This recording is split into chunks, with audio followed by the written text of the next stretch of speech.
Assalamualaikum warahmatullahi wabarakatuh. Perkenalkan, nama saya Rizko Yuda, Prodi Perikanan Tangkap.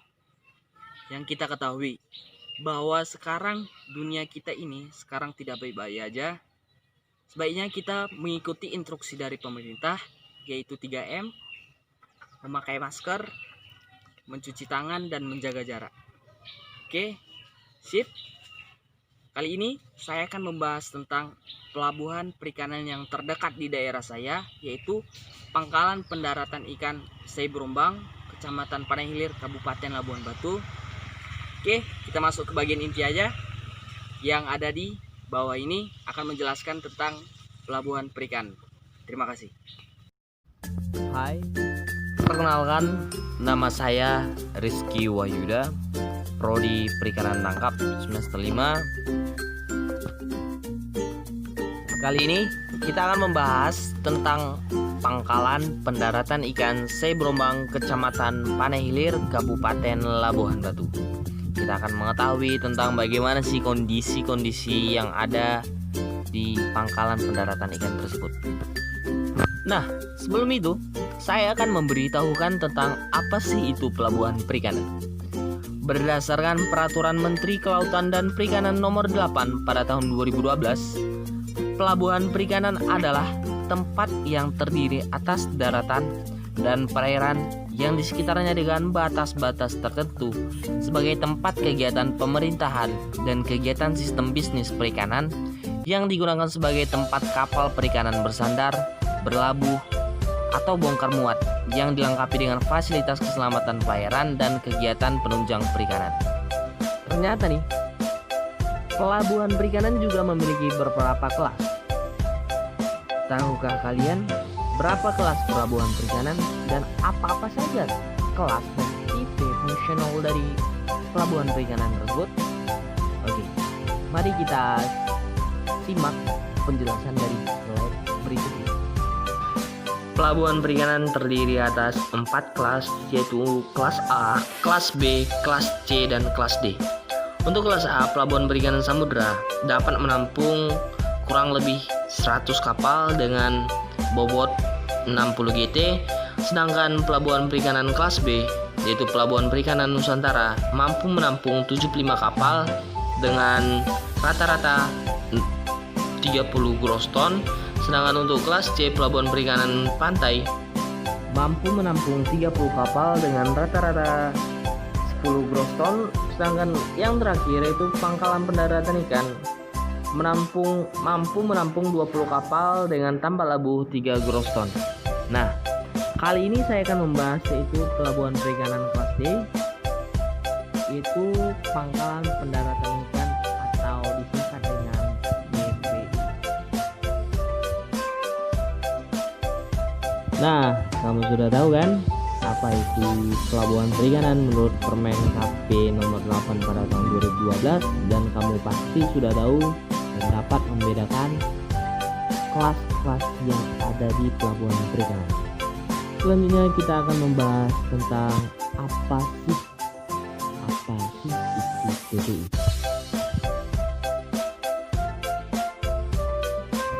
PPI, Pangkalan Pendaratan Ikan.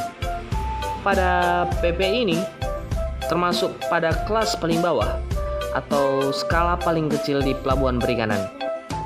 Pangkalan pendaratan ikan ini adalah tempat kegiatan tambat labuh atau perahu kapal yang guna untuk mendaratkan hasil tangkapan atau melakukan persiapan untuk melaut.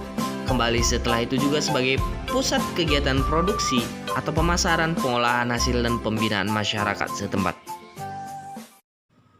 Pangkalan Pendaratan Ikan Sebrombang ini terletak di Kecamatan Panai Hilir, Kabupaten Labuhan Batu, Provinsi Sumatera Utara. Pada daerah ini merupakan pusat sentral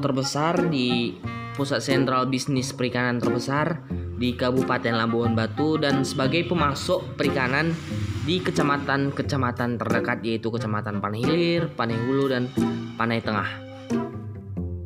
Fasilitas yang terdapat di Pangkalan Pendaratan Ikan Sebrombang antara lain, pertama fasilitas pokok, yang kedua ialah fasilitas fungsional, Dan yang ketiga sebagai yang terakhir yaitu fasilitas penunjang. Pemaparan yang lebih jelas akan disampaikan pada slide-slide berikut, yaitu mengenai pembahasan tentang fasilitas pokoknya seperti apa, fasilitas fungsional juga seperti apa, fasilitas penunjang juga seperti apa. Oke, check it out. Nah, fasilitas pertama nih yaitu fasilitas pokok. Pada umumnya, fasilitas pokok merupakan fasilitas yang harus ada dan berfungsi untuk melindungi pelabuhan dari gangguan alam, tempat bongkar hasil tangkapan dan memuat perbekalan, serta tempat tambat labuh kapal perikanan dan fasilitas yang terdapat pada pangkalan pendaratan ikan berombang antara lain. Pertama, fasilitas penghubung. Fasilitas penghubung atau jembatan di pangkalan pendaratan ikan Sei Berombang berfungsi sebagai penghubung antara jalan ke darat ke lokasi pelabuhan. Dengan kondisi jembatan tersebut masih dapat digunakan dan masih layak untuk dipakai karena kondisinya masih bagus dan rawat meskipun ada bagian mengalami kerusakan tetapi tidak berakibat fatal. Yang kedua adalah fasilitas pelindung. Fasilitas turap atau penahan tanah berfungsi sebagai penahan tanah agar tidak longsor akibat dari pengikisan air. Kondisi turap penahan tanah yang ada di pangkalan kurang perawatan karena masih banyak sampah tumbuhan liar yang menempel pada turap tersebut, sehingga bisa digolong kurang perawatan. Yang ketiga nih yaitu fasilitas perairan. Fasilitas perairan yang terdapat di pangkalan pendaratan ikan Sei Berombang memiliki kedalaman 2 meter dengan kondisi yang berada di alur sungai, sehingga kondisi perairan tersebut tenang dan kurang dari fasilitas perairan masih banyak terdapat sampah yang berada di kolom pelabuhan perikanan, sehingga dapat membahayakan kapal pada saat bersandar di pelabuhan. Fasilitas yang terakhir yang terdapat di fasilitas pokok yaitu fasilitas tambat yang berfungsi sebagai tempat tambat kapal yang ingin berlabuh. Pangkalan pendaratan ikan Sei Berombang memiliki 6 tiang tambat dengan kondisi terlihat usang dan karatan, sehingga perlu dalam perawatan dan perbaikan pada fasilitas tambat ini. Yang fasilitas selanjutnya yaitu fasilitas fungsional. Fasilitas fungsional berfungsi untuk memberikan pelayanan dan manfaat langsung yang diperlukan untuk kegiatan operasional suatu pelabuhan perikanan. Fasilitas navigasi pelayaran yang terdapat di pangkalan pendaratan ikan Desa Sei Berombang yaitu menara pengawas. Menara pengawas yang ada di pangkalan ini terbilang terawat dan berfungsi baik pada malam hari. Selanjutnya yaitu fasilitas pengolahan hasil perikanan. Fasilitas pengolahan hasil perikanan yang terdapat di pangkalan ini adalah pengolahan ikan asin. Pengolahan ikan asin dibuat oleh kelompok nelayan setempat untuk menambah hasil pendapatan mereka, sehingga setelah didapat langsung diolah dan dijemurkan, sehingga lebih mengutamakan kualitas atau kandungan gizi pada hasil produk perikanan tersebut. Selanjutnya itu fasilitas perkantoran. Fasilitas perkantoran ini berfungsi sebagai administrasi pangkalan pendaratan ikan dengan perkantoran terawat dan bersih dan digunakan sebagai pengurusan administrasi seperti surat izin layar, kepengurusan surat kapasitas kapal dan lain-lainnya.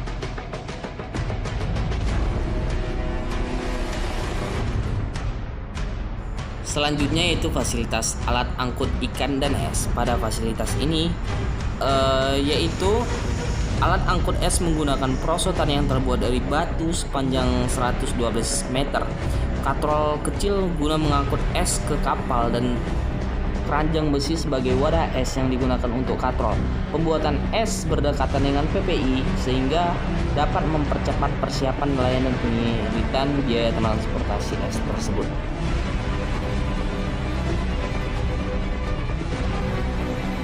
Fasilitas pasar ikan. Fasilitas pasar ikan pada pelabuhan perikanan digunakan untuk melakukan kegiatan penjualan dan pelelangan ikan. Namun, di PPI Sebrombang kegiatan penjualan ikan dominan dilakukan oleh nelayan dan membawa ikan ke tempat pengusaha, lalu diberikan ke agen pemasaran kemudian membawa ikan langsung ke pasar ikan. Selanjutnya yaitu fasilitas air bersih. Penyimpanan air bersih adalah tempat yang digunakan untuk menyiapkan air bersih atau air tawar, biasanya digunakan untuk membersihkan bagian-bagian wilayah pelabuhan, kapal dan pencucian ikan pada saat bongkar muat. Tetapi nih, pada di PPI Sebrombang penyimpanan air bersih tidak digunakan karena kondisi tidak dioperasikan dan begitu kurang layak untuk digunakan. Yang terakhir, fasilitas penunjang. Fasilitas penunjang merupakan fasilitas tambahan yang diperlukan untuk mendukung kegiatan pelabuhan perikanan. Fasilitas penunjang terdiri dari pembinaan nelayan atau balai pertemuan nelayan, fasilitas pengolahan pelabuhan atau pos nelayan, fasilitas sosial MKCK, dan kantin. Fasilitas tersebut dapat dilihat pada gambar berikut ini.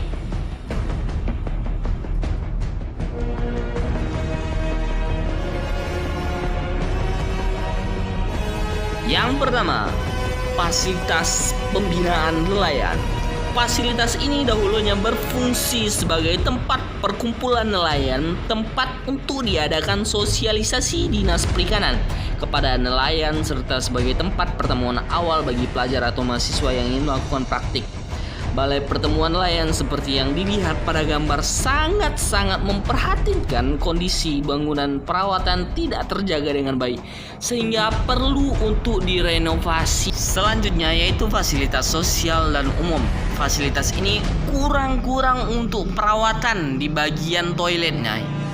Toiletnya begitu usang, hancur, dan tidak terawat sama sekali, sehingga pintu kondisi air sangat buruk, sehingga perlu sangat untuk direnovasi.